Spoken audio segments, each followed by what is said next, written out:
2019 সাল 14ই ফেব্রুয়ারি আমাদের টঙ্গী ইজতেমা থেকে বাসায় ফেরার পথে যখন আমি সদরঘাটে পৌঁছি তখন কিছু লোক সিভিল ড্রেস ওনারা আমাকে বলল পথ আটকায় বলতেছে, ভাই আপনার সাথে কথা আছে। তো বললাম, আপনারা কারা, কি কথা? তো বললো যে আমাদের সাথে একটু যাইতে হবে আমাদের অফিসে। বললাম, লঞ্চ তো ছেড়ে দিতেছে, লঞ্চে উঠেন কথা বলি। বলতেছে, না, আমাদের সাথে যাইতে হবে, আপনি এখন না, পরবর্তীতে বাড়িতে যাইতে পারবেন। এটা বললো ওরা এক প্রকার জোর জবরদস্তি করে আমাকে উপরে নিয়ে গেছে। আমার সাথে আমার তাবলিগের বেডিং ছিল, এমনকি টুকটাক দোকানের কিছু মালামালও ছিল। তো ওরা ওদের কাছে মালামালগুলো নিয়ে গেছে, আমার কাছ থেকে মোবাইলও নিয়ে গেছে, নিয়ে সিম কার্ড সাথে সাথে আমার সামনে সিম কার্ডগুলো খুলে লাইছে। যখন সদরঘাটের টার্মিনাল থেকে উপরে নিয়ে আসছে দেখলাম যে র্যাবের কয়েকটা গাড়ি, র্যাব 11 ইয়া লেখা, প্লাস পোশাক পরিহিত অনেকেই ছিল, ওইদিকে 3-4টা গাড়ির মতোই ছিল। পরবর্তীতে ওরা আমাকে গাড়িতে উঠায় হাত করা পরাইছে। আমার মাথার পাগড়ি খুইলা, আমার মাথায় পাগড়ি ছিল, এই ছবিগুলো আছে আমার কাছে এখনও। তো ওই পাগড়ি খুইলা আমার চোখ বাঁধছে। বাইদা একজন বলতেছে, চলো এই সাভারের দিকে চলো।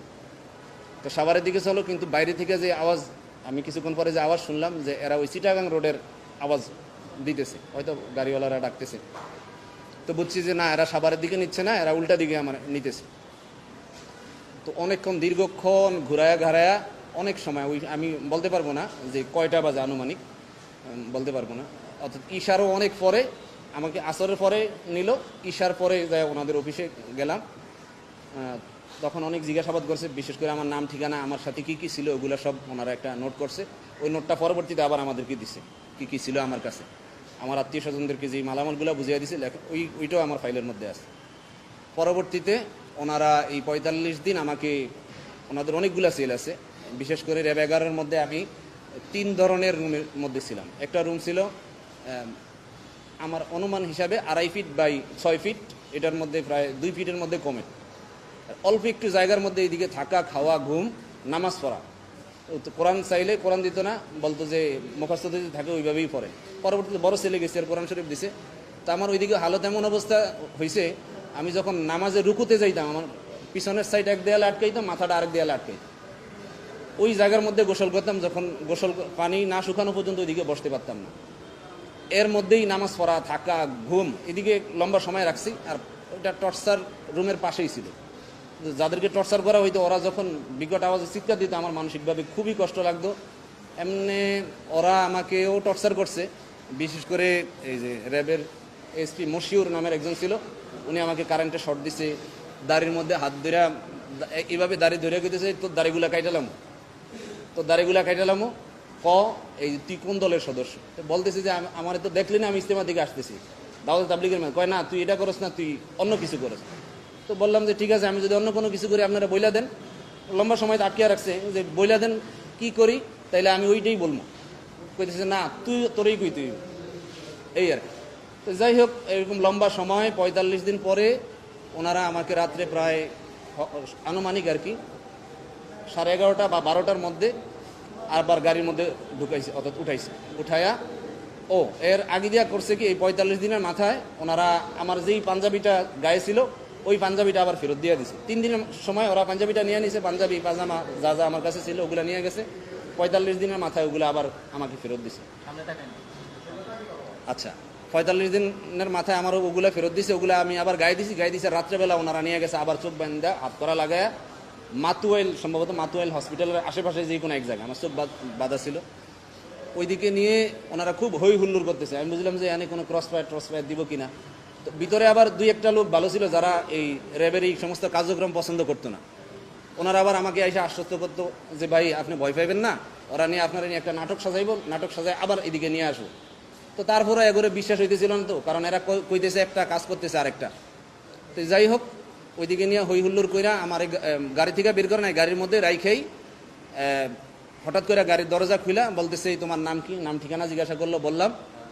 বলার পরে ওরা উইঠা, আমি এটা গুম কমিশনেও বলছি যে অপারেশন সাকসেসফুল বইলা একজনে উইঠা আমার হাতে একটা বড় একটা ফল দিছেন, ভাই একটু ছাতাটা রাখেন।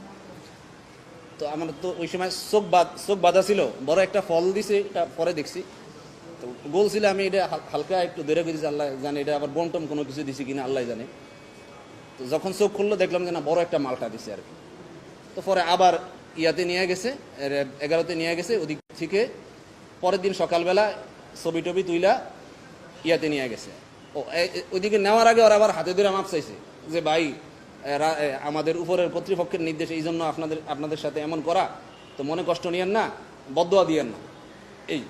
এটা বইলা আমার নিয়ে গেছে আর কি জজ কোর্টে বা কোর্টে আর কি নিয়ে গেছে। ওদিক থেকে ওনারা আবার যখন আমি ম্যাজিস্ট্রেটে বললাম মহিলারে যে ম্যাডাম এরকম ঘটনা, ওরা তো আমার সাথে এই আচরণ করছে। নেওয়ার সময় আবার একজনে শিখিয়ে দিয়েছে যে তোমার ওইদিকে গেলে নাম তো ঠিক আছে, বয়সটা ওরা ব্যতিক্রম করছে। আমার ওই সময় বয়স ছিল 33, ওরা দিয়েছে 36। তো আমরা যখন জিজ্ঞাসা করলো তোমার বয়স কত, বললাম 33। বলতেছে যে এনে তো 36 লেখা, তুমি যা 36ই বলবা। আর তোমার ধরছে কোন জায়গা থেকে? বললাম যে আমার সদরঘাট থেকে আনছে। বলতেছে না, সদরঘাট থেকে না, বলবা যে মাতুয়াইল থেকে। বললাম তো আমার মাতুয়াইল থেকে তো আনে নাই, আনছে তো সদরঘাট থেকে। যেদিক থেকে আনুক, যেটা বলছি ওইটাই কইবা। পরবর্তীতে আবার বললো যে এই আর কি ধরছে কবে, তো বললাম তো প্রায় 45 দিন হইলো। বললে না 45 দিন না, বলবা গত রাত্রে। যদি না বলো তাইলে আবার তোমার নিয়ে এসে আবার রিমান্ড দেওয়া হবে আর কি। তা আমার মনে মনে একটা ছিল, আমি তো সত্যের উপরে আছি, আমার এনে কোনো মিথ্যার কোনো কিছু নাই, এরা এমন কোনো কিছুও দেখাইতেও পারে নাই। আর কি হইবে, আমি ম্যাজিস্ট্রেটের সামনে যাই সত্য বলবো। ম্যাজিস্ট্রেটে বললাম, কিন্তু ম্যাজিস্ট্রেটও বেশি একটা গুরুত্ব দিল না। উনি বলতেছে যে কি করার, আপনার নাম তো এজাহারের মধ্যে আছে। আমি কইতেছি ম্যাডাম আমি তো এজাহার সম্পর্ক জানি না, কারণ যেহেতু এই মামলার সাথে আমি জড়িত না বা মামলার মধ্যে কোনো সময় এরকম পেরেশানির মধ্যে পড়িও নাই। পরে এজাহারের মধ্যে দেখলাম শুধু আমার নাম মাসুদ গাজী লেখা, পিতা অজ্ঞাত, ঠিকানা সব কিছু অজ্ঞাত। তো যাই হোক, উনি 3 দিনের রিমান্ড দিল, আবার জেলখানায় পাঠিয়ে দিছে। এই জেলখানা অভিযোগটা হলো যে আমাকে ইজতেমা থেকে ওরা যে অভিযোগটা দিছে, ওরা অভিযোগ দিছে 2018 সালের সম্ভবত শেষ দিকে বা কোন জায়গায় কোন একটা সময়, অর্থাৎ আমি এবং আমার সাথে নাকি আরও অনেক ছেলেপেলে মিলা আমরা নারায়ণগঞ্জ কোন কি সম্ভবত সিদ্ধিরগঞ্জের কোন একটা এরিয়ার মধ্যে একত্রিত হয়েছি নাশকতার উদ্দেশ্যে। অথচ এটার ন্যূনতম একটা হলো যে আমি ওদেরকে চিনিই না, ওই যে ছেলেদের সাথে আমার মিলাইছে, একটা হলো ওদেরকে চিনিই না। পরবর্তীতে আরেকটা ঘটনা হইলো যে যখন 5 তারিখের পট পরিবর্তন হয়েছে, আর র্যাবের যে এএসপি আলেপ যে আমাকে সর্বপ্রথম ওই ইয়ার মধ্যে আঘাত করছে, আমার 2 কানের মধ্যে থাবর দিছে। এই মশিউর যে এএসপি মশিউর, উনি আমার বাম হাতে ওই যে কারেন্টের ব্যাট শট আছে না, ওগুলা দিয়ে অনেকগুলা শট দিছে। এমনকি আমার উল্টাভাবে ঝুলাইও পায়ের তালুতে মারছে যে আমরা যা বলি তা স্বীকার করো বা বলো। তো এদের আবার ওই যে যেটা বললাম, ওদের মধ্যে কিছু কিছু লোক ভালো ছিল, ওরা পরবর্তীতে আইসা আমারে বলতো যে ভাই ওরা যত কথাই কোক, আপনি কিন্তু স্বীকার করবেন না, এরা আপনারে ফাঁসাইয়া দিয়া তারা উপরের পদ নেওয়ার চেষ্টা করবো। এই আর 45 দিন ঘুমছিলাম। 45 দিন ঘুমছিলাম। আমার অভিযোগ হলো র্যাব 11-2019 সালে যে সমস্ত কর্মকর্তারা ছিল ওনাদের প্রত্যেকের বিরুদ্ধে অভিযোগ, কারণ প্রত্যেকেই আমাকে জিজ্ঞাসাবাদ করছে, আর প্রত্যেকেই মোটামুটি অনেকেই আমাকে টর্চার করছে। আর এর মধ্যে উল্লেখযোগ্য হলো যে র্যাবের এএসপি আলেফউদ্দিন মশিউর, এই 2 জনকেই আমি চিনি। হ্যাঁ, এই 2 জনকেই আর কি আমি চিনি। এছাড়া অন্যদেরকে হয়তো চেহারা দেখলে চিনবো, এমনি বলতে পারবো এদের বিরুদ্ধে। এখন আমি তাদের বিচার চাচ্ছি, যাতে করে আর পরবর্তীতে আর কেউ এরকম কোনো নিরীহ মানুষকে ধরে নিয়ে মিথ্যা অভিযোগে অভিযুক্ত করে জেলে না দেয়, মানুষ যেন এরকম নির্যাতনের শিকার না হয়। এজন্য আমি ওনাদের শাস্তি চাচ্ছি।